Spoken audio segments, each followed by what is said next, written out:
Joining me right now, a very good friend of mine, #1 New York Times bestselling author, his latest book, The Devil's Hand. You're going to be watching The Terminal List next year. I'm so excited about that, starring Chris Pratt. We've been talking about everything that he's been doing, retired Navy SEAL sniper, and of course, a combat veteran. And Jack Carr, ladies and gentlemen, he joins us on the program. Jack, so good to see you, as always. And thanks for joining us today.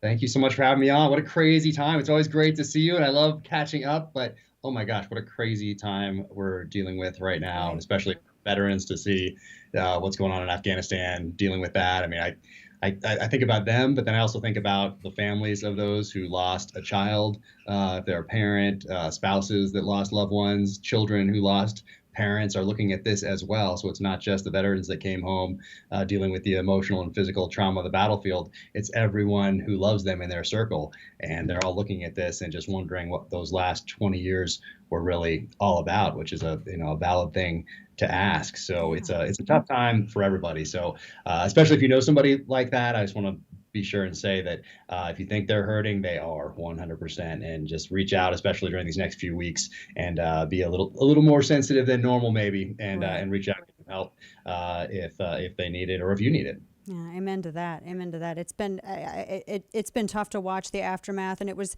and I wanted to get your perspective and kind of your reaction to all of this as well, because I understand it's one thing to understand the political ins and outs, and it's one thing to understand the policy, but there's a very real price that people have paid here. And as you said, the past 20 years, I think we were incredibly fortunate because we had some amazing people who were serving our country that kept Afghanistan from being used as a launch pad for terrorist organizations. And I wish that some of those same individuals were the ones making the decisions as to how to handle withdrawal and a number of other things. And with the Afghans, and I'm going to start by asking in this area with the Afghan military, we know that there was corruption in the government. We know that the way that they were handling Afghan military, that was a whole other subject. What do you think of his characterization of Afghan military members and the way that they fought? Because I know that so many veterans have so many different experiences, and I've been reading about them. But what would you tell people out there who don't have that kind of firsthand knowledge about this?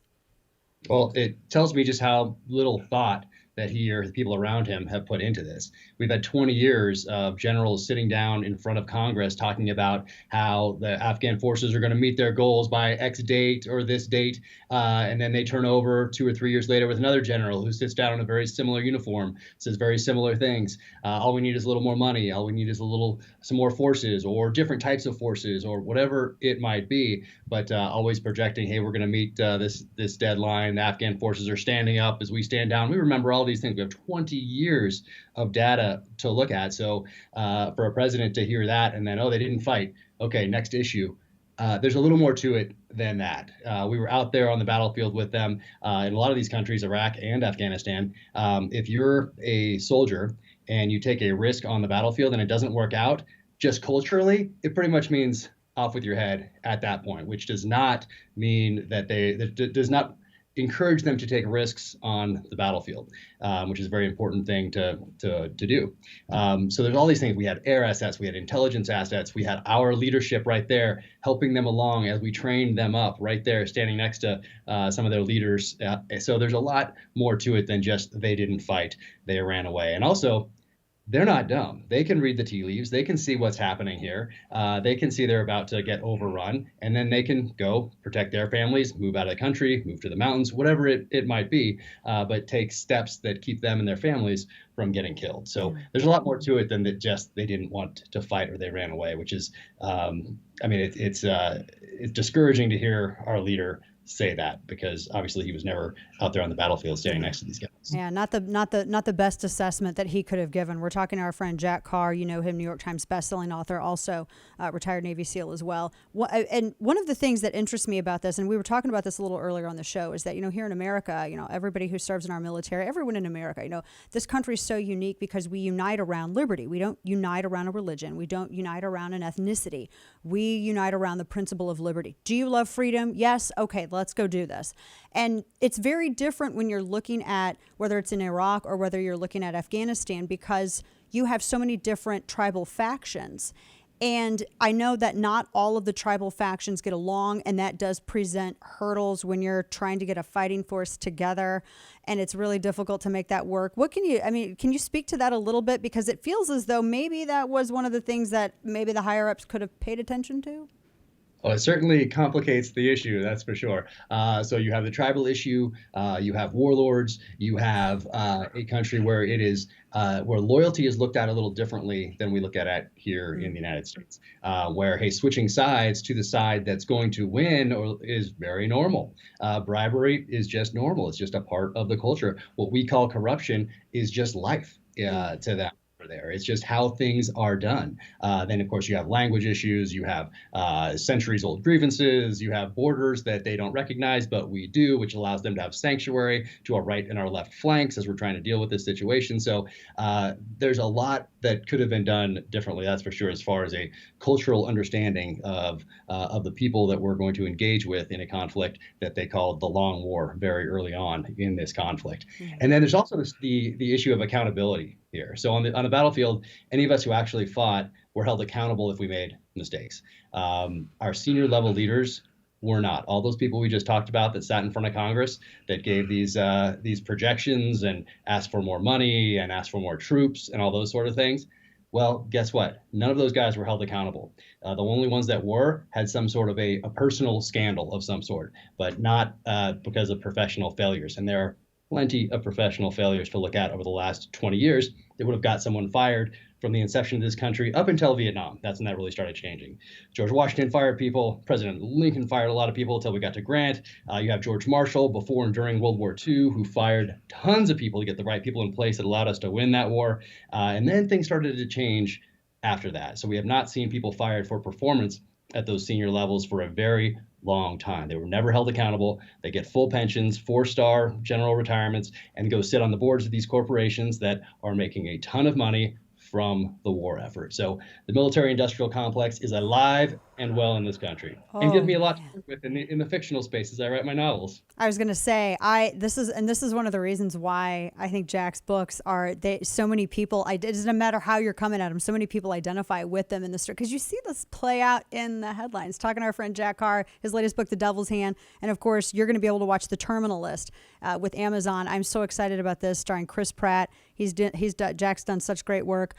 The Bagram Air Force Base closure. This is the stunning thing to me. Now, from my civilian perspective, Jack, I'm looking at this like, I would maybe not close Bagram Air Force Base before we get our American personnel out, before we get our Afghan allies, those interpreters and informants that have put their lives on the line, their families' lives on the line to help our efforts.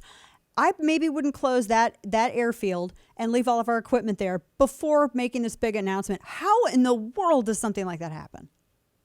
So one of the most important attributes of a combat leader and then a senior level military official is to have common sense. This is important. This is the foundation, and we seem to be lacking that. And really, in any gigantic government bureaucracy, if you do not beat your spouse, get too many DUIs, or pop positive on a drug test, you will rise up in these organizations, to include the United States military. So the common sense part isn't really part of that equation. So you are absolutely right, and that's what it takes to look at this situation, to have done it a little bit differently. So first off, I carry this book around with me now because there've been a lot of changes in the reading lists that we've talked about over the last few months or this year. So this one should go back on it if it fell off. On War, Clausewitz, because there's a part in this where he talks about the culminating point of victory.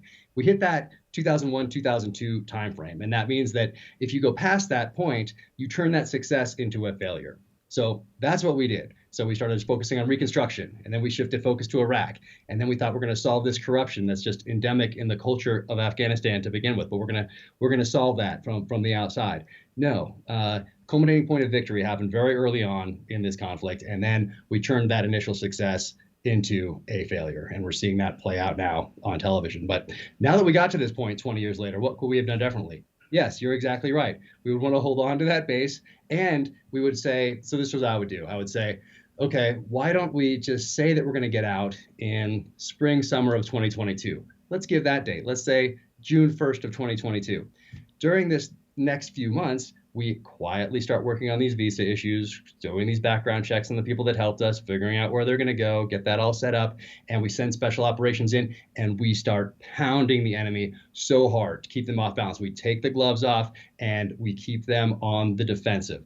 During that time frame, we are taking all non-essential personnel out of the country. Anyone not involved in those kinetic operations that are pounding the enemy, that's who the only people that are there. So when the time comes, not July 1st of 2022, but in December sometime of 2021, we're out. So we have not told the enemy exactly when we're getting out and the base that we're going to use to pull everybody out from, and we're not going to keep you off balance by hitting you hard.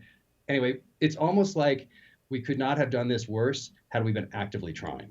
Yeah, it is stunning to me, the just the awful images and just the sheer amount of screw ups that we saw with this. Talking to our friend Jack Carr, you can follow him at Jack Carr USA. I highly suggest that you follow him on Instagram as well, because you will get a history lesson. I love how steeped in the history you are. Last question for you, Jack. How is this? Is it because this is, I think, one of the biggest blunders in our modern era, if not the. How is this going to affect not just military strategy, but war fighting going forward from here, do you think? Well, my hope, and I use that word very carefully, is that we can take these lessons and apply them going forward in the form of wisdom. Now, we have not done that in a very long time for whatever reason.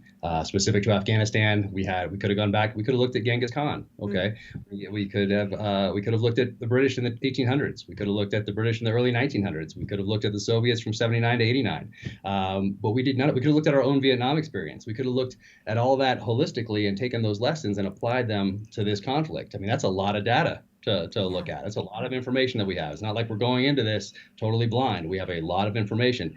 And for whatever reason, we took the wrong lessons, or we didn't. We fell victim to imperial hubris and our own ignorance, arrogance, and what I like to call intellectual inertia on the part of our senior level leaders, both political and military. So my hope is going forward, we can take these lessons and apply them to future conflicts and situations. That's what we owe the guys that didn't come home, and the ones that came home that'll be dealing with the physical and emotional trauma of the battlefield for the rest of their lives. God love those men for doing that. I mean, I appreciate their families.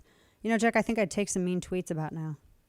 I think I take some mean tweets right now. Our friend Jack Carr USA on Twitter, official jackcarr.com. Cannot wait to watch the Terminal List. Folks, if you haven't, get the Devil's Hand. And if you don't have any of the series, go out and get all of it. I suggest you go to like Books A Million, because they'll count them higher than if you do it at Amazon. So we want him to stay up there on that list. New York Times bestselling author. Jack, always good to see you, my friend. Take care. Thanks so much. Take care. God bless.